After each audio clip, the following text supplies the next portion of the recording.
Boeing Airbus কেনার সিদ্ধান্ত পুনর্বিবেচনার তাগিদ, রিজার্ভ খরচে সতর্ক হওয়ার পরামর্শ।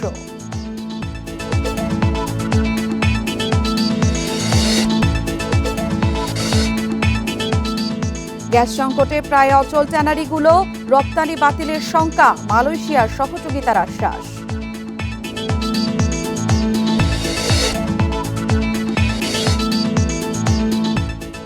এক মাসে মেহেরপুর সীমান্তে 5 বার পুশিং চেষ্টা বিএসএফের, প্রতিরোধে তৎপর বিজিবি ও স্থানীয়রা।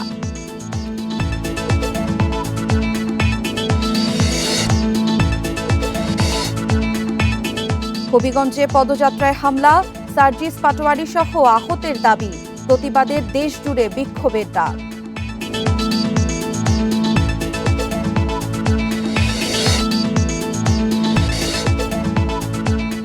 চাঁদপুরে 9 বছরেও শেষ হয়নি শিশু মারজানা ধর্ষণ ও হত্যা মামলার বিচার কাজ, হুমকির অভিযোগ।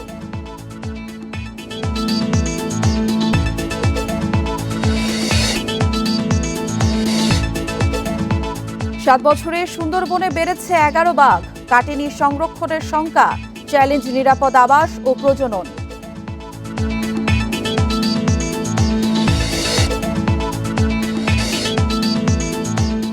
আজ বিসিবির গুরুত্বপূর্ণ সভা, ওডিআই নেতৃত্বে আসতে পারে পরিবর্তন, বিপিএল নিয়ে হবে আলোচনা।